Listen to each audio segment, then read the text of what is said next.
Hello, welcome to সাতকাহন। দেখো আজকে আমি আবার শীতের একটা রেসিপি নিয়ে এসেছি। আজকে দেখো একটা হাঁড়ির মধ্যে পানি নিয়ে নিয়েছি, তারপরে অল্প একটু আটা নিয়ে নিয়েছি। দেখো পানিটার মধ্যে আমি নুন দিয়েছিলাম, অল্প একটু পানিটা যখন ফুটে যাবে তখন চালের আটা অবশ্যই নেবে। চালের আটাটা দেখো আমি অল্প অল্প করে, এটাকে খুমির বলা হয়, অল্প অল্প করে দিয়ে মেখে নিচ্ছি। এর সঙ্গে আমি অল্প একটু ময়দা দিয়ে দিচ্ছি, খুবই অল্প পরিমাণে দেবে ময়দাটা। দেখো এখানে আমার হয়ে গেছে কুমির করা। তারপরে ওরকমভাবে থেঁচে নিয়ে আমি এরকম অল্প অল্প করে নিয়ে নিচ্ছি।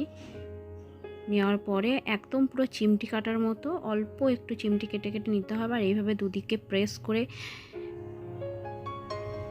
করে একটু ঘুরিয়ে দিলেই দেখো কত সুন্দর হয়ে যাচ্ছে। এগুলোকে এঁকে বলা হয়। আমি তো এটাকে এঁকে নামেই জানি, তোমরা যদি অন্য কিছু নামে জানো অবশ্যই আমাকে কমেন্ট বক্সে জানাবে। দেখো এরকম সরু সরু ছোট ছোট হয় দেখতে। দেখো আমার সব এঁকেগুলো করা হয়ে গেছে।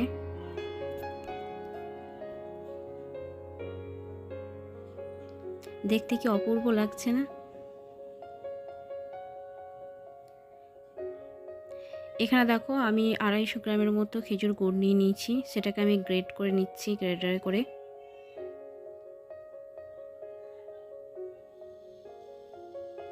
দেখো আমার গ্রেট করা হয়ে গেছে। এর মধ্যে একটু দুধ দিয়ে নেবো, দিয়ে এটাকে ভিজিয়ে রেখে দেবো।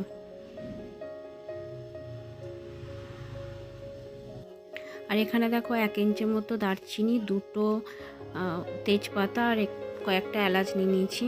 আর আমার বাড়িতে নারকেল ছিল, সেটাকেই আমি ব্লেন্ড করে নিচ্ছি। দেখো খুব বেশি ব্লেন্ড করে পেস্ট করে নিও না, একেবারে এরকম দড়া দড়া যেন থাকে। তারপর একটা হাঁড়ি নিয়ে নিচ্ছি, তার মধ্যে একটু ঘি দিয়ে দিচ্ছি, গাওয়া ঘি। তারপরে ওটা যে মশলাগুলো দেখালাম সেই মশলাগুলো দিয়ে নিয়েছি।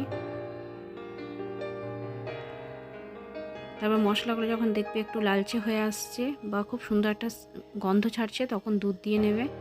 আমার দুধ দেওয়া হয়ে গেছে।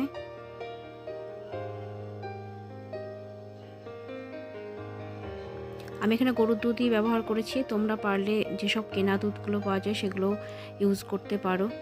তারপর অল্প একটু ঢাকা দিয়ে দেবো, তাহলে তাড়াতাড়ি ফুটে যাবে দুধটা। দেখো দুধটা ফুটে গেছে। তারপরে নারকোলটা আমি গ্রেট করে গেছিলাম সেটা দিয়ে দিলাম। নারকোলটা দেওয়ার পর যখন একটু ফুটে যাবে, তারপরে আমি খেজুর গুড়টা দেবো।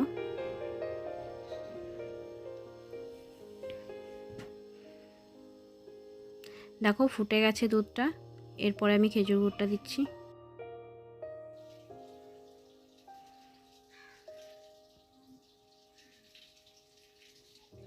তারপর গুড়টা দেওয়ার পরে যখন ভালো করে দুধটা ফুটে যাবে, তখন আস্তে আস্তে এঁকেগুলো দিয়ে দেবে। তাড়াহুড়ো করবে না, তাহলে সমস্ত এঁকেগুলো ভেঙে যাবে।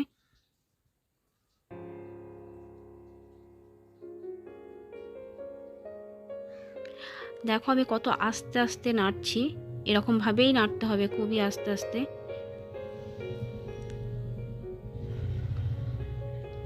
আর না হলে এরকমভাবেও তোমরা নাড়তে পারো, চামচে করে, যদি ভাবো যে ভেঙে যাবে। দেখো দেখেছো কত আস্তে আস্তে নাড়ছি। তারপর যখন দুধটা ফুটে যাবে এবং এঁকেগুলো যখন ভেসে উঠবে, দেখো কত সুন্দর ভেসে উঠেছে, তখন জানবে এঁকেগুলো হয়ে গেছে।